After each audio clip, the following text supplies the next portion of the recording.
All right, welcome everybody to this awesome conversation with Bethany. What's up, Bethany? How are you today? Good. How are you? Good. I heard you closed on your house today. Yes, it is both exciting and the new shifts, but we're looking forward to our new steps for sure. Yeah, show everybody the keys. Yay!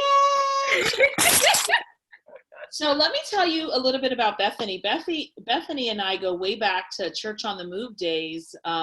We were just talking. I thought I knew her since she was a preschooler, but probably a toddler, right? Yeah. Yeah, Probably. more of a toddler. So we go way back. And Bethany is part of the Sisterhood leadership team. We co-facilitated the I Have a New Name study. She's humble. She's a servant. She's super cute, and everything that she shares is just genuine and relatable. So she didn't get a chance to share her God is faithful story because she's been working for the government. She's just been busy and just working and doing all kinds of great things and preparing for her wedding. And so we want to give her a chance to share her God is faithful story. So Bethany, let's just get started. So tell us a little bit about God's faithfulness and what's been happening through you and in you. Sure. So I guess it would start a little bit pre COVID. My fiance and I began the search for our home at the same time that we decided to start planning our wedding. So it was two very big shifts in a very small amount of time. And we had run into a feeling that we knew where God had us. We knew we wanted to stay in the Lehigh Valley, specifically close to Allentown, as it's our home church. We knew what distance we wanted to be from our parents. We knew the type of style and everything and so on. And we had gone and seen house after house after house. And every time we thought that we had found the house, it was taken within a couple of hours or by the next day. And it started to get really frustrating on our spirits because we felt that a desire and a blessing that God had placed on our heart was being taken from us. And in the same time, my brother and his fiance, who are getting married just 2 weeks after us, were also in the search for a home, felt the same exact blessing for a house that they felt, and it also kept falling through at the same points that ours were. And it was just this overwhelming sense of, am I not good enough that you're blessing me? Am I not doing what I needed to do? Am I not reading my Bible enough? Because we felt that the doors were just getting shut. And we finally found a home that God opened the door, and it's everything we want. It's the house we closed on today. But during the process is when COVID hit. Mm-hmm. And it was this frustration of we couldn't meet with a realtor. We couldn't find an inspector. We couldn't, all the things that normally need to happen in a time frame. Now our time frame was shortened and we needed to get it all done. And it was this immense faith journey of, Lord, we need to get this done. We need to get this done. And it wasn't until we quieted ourselves and realized this isn't our house and it's not our wedding. It's God's house and it's God's wedding. If we're going to say that God's our realtor to people and we're going to say that God's our wedding planner to people, then we need to go into the situation knowing that he's already got it. Mm-hmm. And it wasn't until we had that realization that the door started to open. When we stopped freaking out about what we were going to be able to do or how we were going to be able to pay for it or how anything was going to happen, God brought after vendor after vendor and contractor after contractor, all in place in the time frame and with amazing reports. And we were super excited and everything started to go. And then our mortgage documents came in and our mortgage was completely changed. And it was $300 more than what we had agreed upon. And which would have put us out of being able to afford the house. It would have put us in a complete financial constraint. And this immense sense of panic came over us because we were going to close in 4 days. And now our mortgage documents are saying that we can't afford this house. So again, it was this needing to stop and quiet and realize, okay, this is either a complete step in faith and that God's going to do something amazing. And if this is the price of the mortgage, then we're going to do it. Or God's going to come in and correct it because it has to, if it is a mistake. And we prayed, and our siblings prayed over us.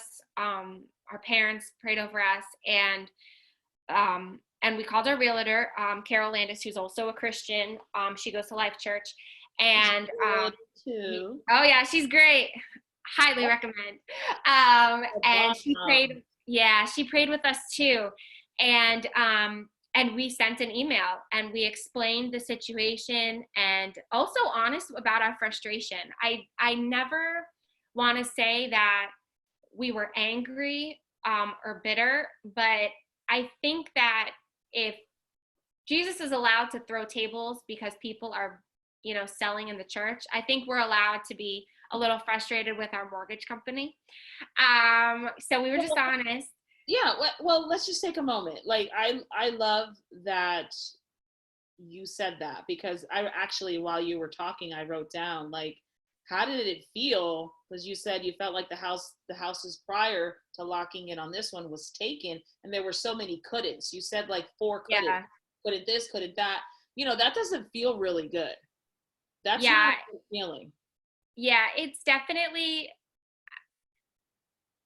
if I wanted to be a quote unquote good Christian, I'd be like, oh yeah, we were totally fine and everything's great. But if I want to be a real Christian and a real person, I would say that it is the worst feeling ever.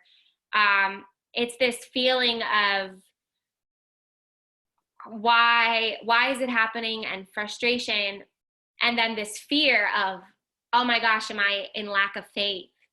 And my mom said something to me that has stuck with me. And she said, if you're ever worried that you don't have enough faith, you have enough faith, because it's when you're not concerned about being in love with Christ, or when you're not even thinking about your behaviors or anything like that. She said, if you're scared that you don't love God enough, or you're scared that you're not doing enough, or you're not being enough to make him proud, you have enough faith and you have enough love for him, because only people who would love and fear him in a healthy way would care enough to want to make sure that they're doing the right thing.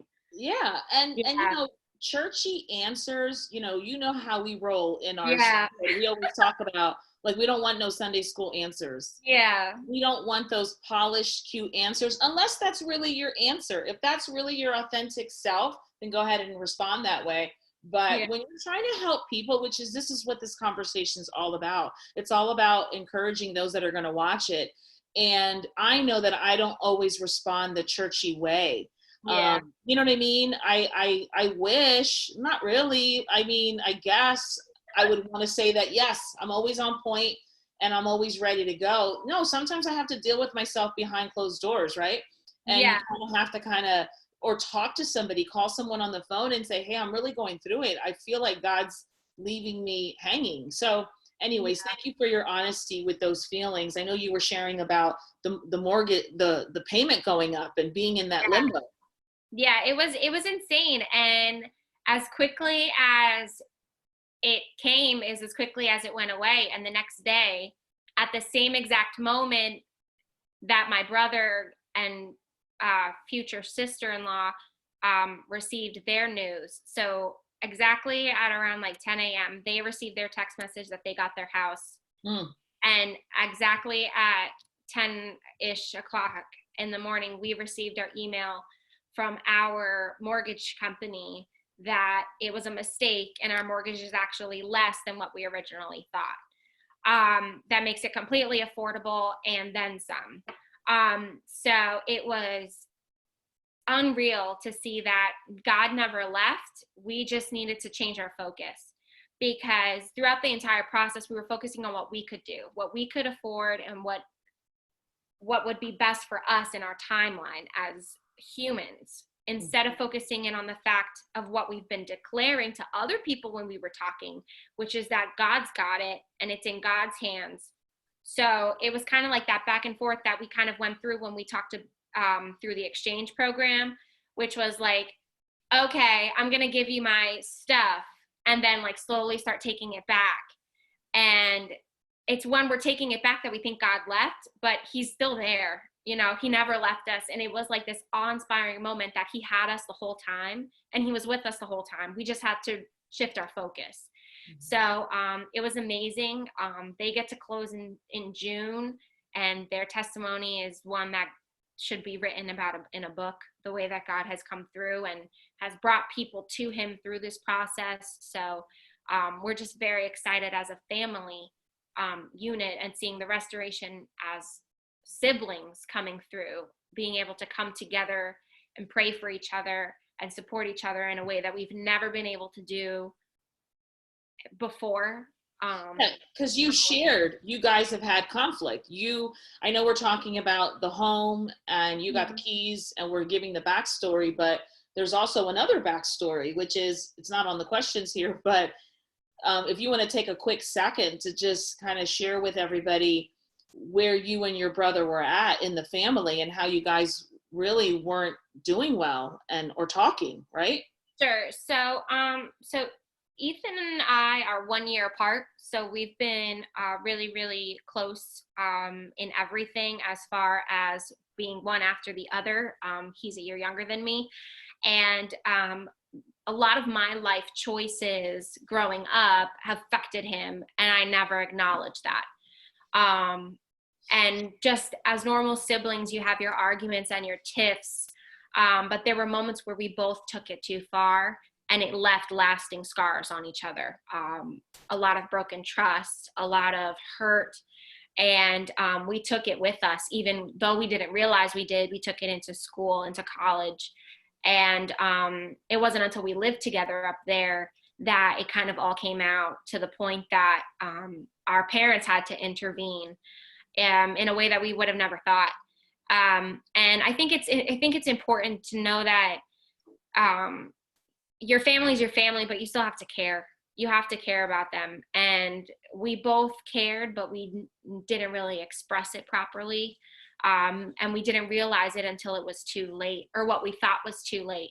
And it was mended, and then the normal sibling competition began up again. I got engaged, he got engaged, and a moment that should have been beautiful for both of us ended up being a little bit of a competition in the beginning that started dividing us again as a family. And Ethan's my only sibling. I have a god sister who I consider to be my sister, and he considers to be his older sister. But in the end, it's only me and him.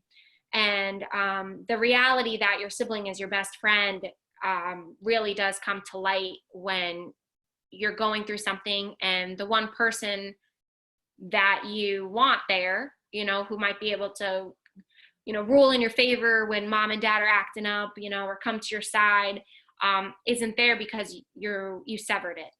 And through this process with COVID and almost like God locked us together purposefully and was taking us through the same thing purposefully, brought us together in a way that I'm more than ever grateful for now. And we can continue to foster it. Like I said, we pray together, we pray over each other, we're excited for each other, we embrace each other's spouses or soon to be spouses in a way that would have never happened. We want to be with each other, we want to have those moments together, still having our own lives. We're not best friends that we're going to go have coffee all the time, but I know that if I need something, and if I need to talk to something, my brother's there, and I know that he knows that I'm there for him too. And it's a good thing to know that no matter what you go through, whether it's with your mom, with your dad, with your brother, with your uncle, or even a distant friend, like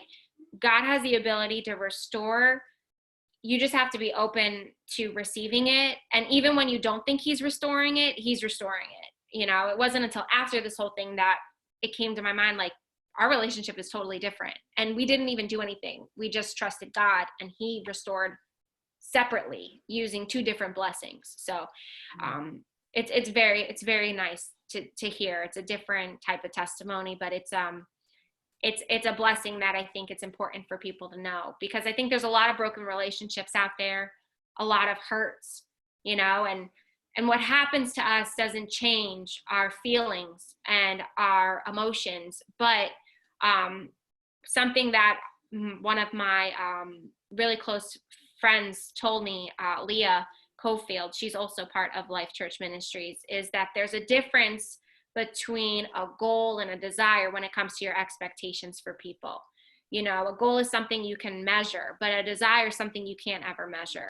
Mm-hmm. And I think it's that reality of knowing what we want from people versus what we desire from people, because you can want something and you can set goals to hang out once a week or try to talk every day, but if you're trying to gain affection or love from somebody in the same way that you give it, you're asking the impossible from them, because only God can give you what you want. No human can do that, no matter how much they love you. And I think it was that realization that was able to bring us together, because we were no longer searching for the desires of what we wanted from our sibling. We were allowing God to open the heart of the other sibling and give us what we needed, so that's so good. And just a couple things real quick. You talk about your life choices affected your brother, but it sounds like you took responsibility, right? Yeah. And the whole family competition, that's something that a lot of people can relate to. So it just says a lot about your maturity and your ability to kind of put yourself in another person's shoes and be able to take responsibility, which is hard for a lot of people. A lot of siblings experience family competition, experience that iron sharpens iron, and, family conflict. Who doesn't have that? So that's powerful. So where are you guys at now in your relationship? I know we're still telling the story of the house. Yeah. I mean, the house is the house. We have it. It's great. They have theirs. They're closing. We're excited. As siblings, I think we are I wouldn't want to say a better place. I would say we're at a new place. I don't think any place in your life is better than another. I think it's just a new chapter and a new experience that you can learn from.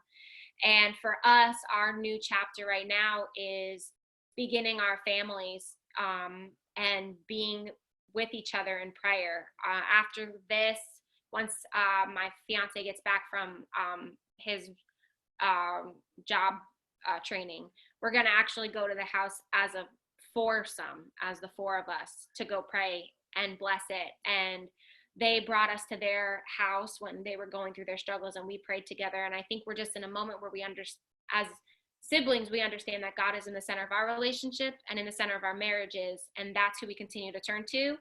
And through it, we've been able to bond. So I would say that he is my brother. He is my friend, and he is forever the one that I know that I can turn to for life. And I know that he would say something similar. He's not as mushy as I am, but he would say something similar. I would think. So. Yeah. So what did you learn from being where you were to where you are now? I think I learned, especially through the healing that sisterhood has allowed, that it's okay to not be okay. It's okay to feel frustrated and to be uncertain. And it's okay to acknowledge that you're scared. It doesn't make me less of a faith follower because I'm scared or I'm frustrated. And it's okay to, not disengage. I don't think it's ever good to isolate yourself, but it's okay to step back from outreach or step back from being in a group and allow yourself that time to just be quieted with God, to refix your focus. Through this, I've been able to meet with my small group twice. And through that, another girl in the group has been able to step up and lead, and her ability to lead, God's been able to use her and develop her in a way that I was able to step back and heal from all of the just natural life, and to be okay with that. You know, a couple months ago, if I had stepped away, or I had, you know, not been able to make every single meeting, I would have wanted to quit.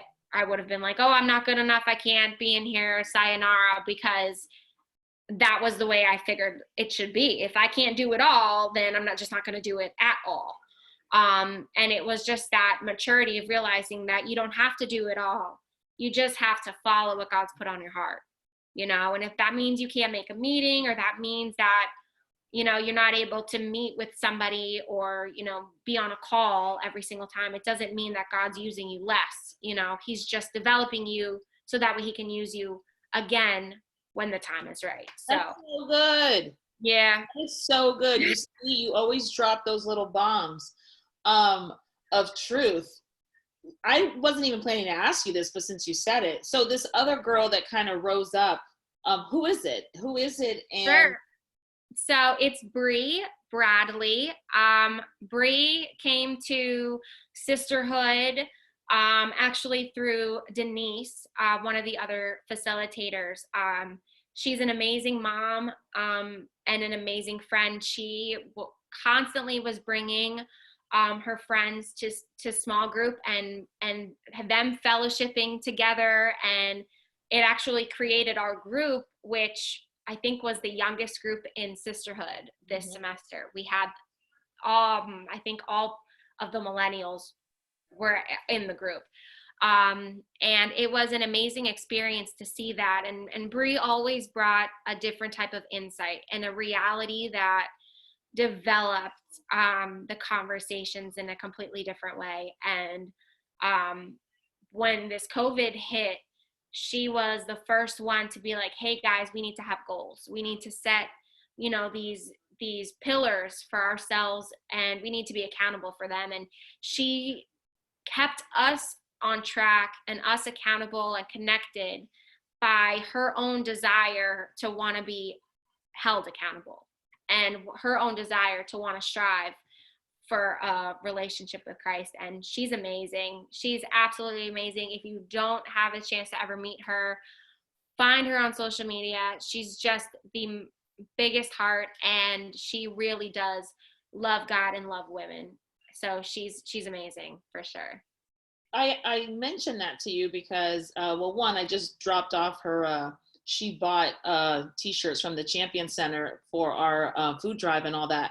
So I do know who you're talking about. Yeah. I just wasn't sure who it was when you started talking. Yeah. And I love that. And I'll just share this quick little thing and tell you why I love it, because sisterhood, and you know, we're kind of moving in that direction of mentoring and discipleship.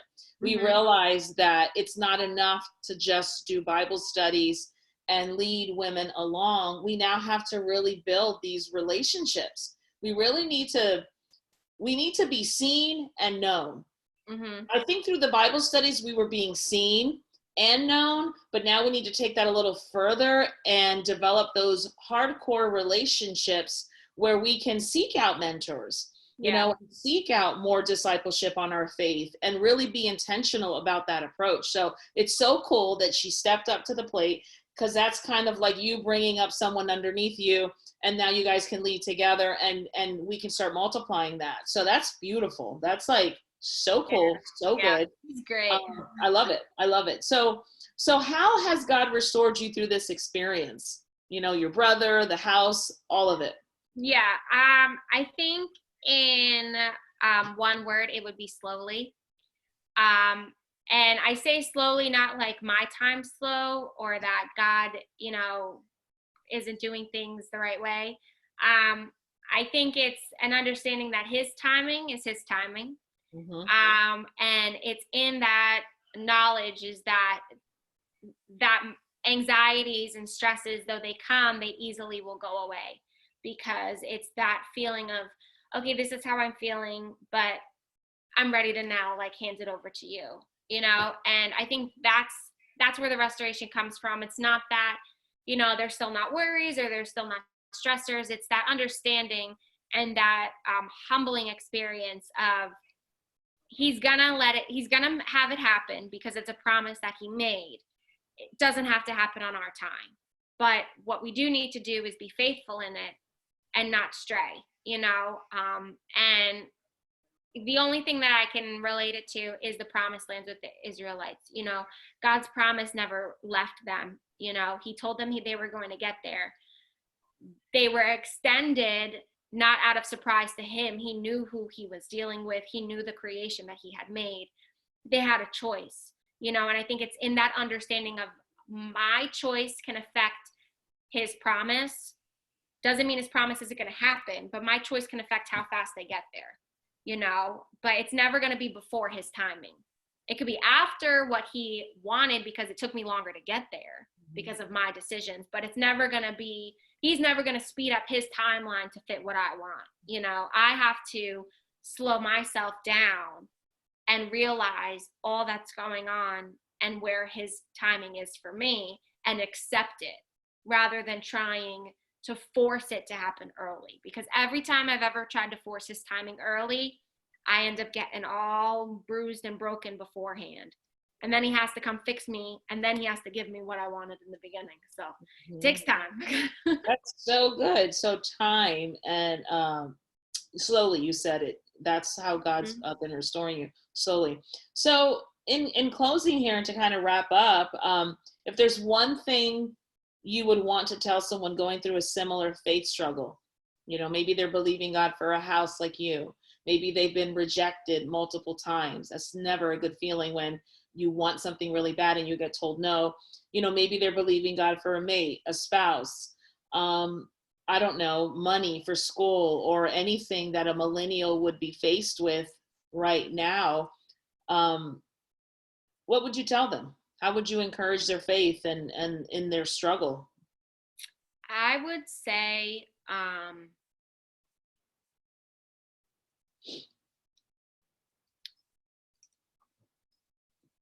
I think I would first say that it's okay, not to get into your own head because you're struggling. Things happen that you can't control. Viruses happen, jobs get lost, family members pass, and there's nothing that you can do to stop it from happening. It's the ever-ending life that we have in the world that we live in. Until God comes and restores it to his perfection, we're going to be hurt. And in that same breath, I would say there's a verse that I wrote on my graduation cap, and it's become a real life verse. And it doesn't it says her, but it's talking about Israel. Just as a female, it just happens to work for me. But it is Psalms 46. Hold on. God is. Yep, Psalms 46:5. Whew, got that one. And it says, God is within her, she will not fail. And the premise is, the psalmist at the time was saying that Israel as a nation will not be destroyed because God had made a promise, and he is keeping his covenant. And I think understanding that as Christians, our covenant is Jesus's sacrifice for us and his promise and his bloodshed. And when we understand that life happens, and bad things are going to happen, but when you understand that you're being held up not by your circumstances, but you're being held up by the very creator who created you, that you're not going to fail. You may have stepping stones that feel like you've failed, or you may have, hardships that feel like you're going through something that you cannot recover from. But it is then those moments where Israel was taken or sieged and the people were put into slavery that God restored them at the same moment, in a completely different way. So I would say that the struggles that we go through are not our failures or our demise, but to build us and strengthen us in a way that will allow us to continue the testimony that God's placed before us. And it's just how we see the situation. It doesn't change our situation. I could say that there's nothing going on, or the sky's green all I want, the sky's blue, and we're in the middle of a pandemic. But I can see God's blessing through it, understanding that whatever's going on, he's got a plan because he's in the situation. He created it and only he can take it out. He created me. He can only take me out. He created you. He can only take you out. So if you don't think God's taking you out right now, and you'll know he takes you out because you'll be in heaven, then you have a purpose and you're not going to be taken. He's going to take care of you and support you. So that's what I would say. That's awesome. So God restored you and your brother and your relationship, and he's doing a new thing. Like you said, you got your house, you got your keys, you're getting married in September, right? Yes. The day before Labor Day, September 6th. That's awesome. Yes, awesome. He's close. Yeah. So in closing, do you have any final words for anybody? And, we're going to wrap up here. Do you have anything else you want to say or testify to? I think the only thing I would say is that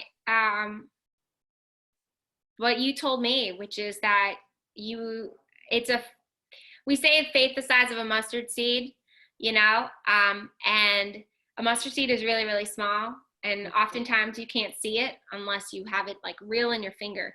And I think it's just understanding that you can never have too little faith, If you have any little ounce of faith, it's enough. And that's all that God needs. He just needs you to just the tiny little bit amount, and that's all that I would say. That's good.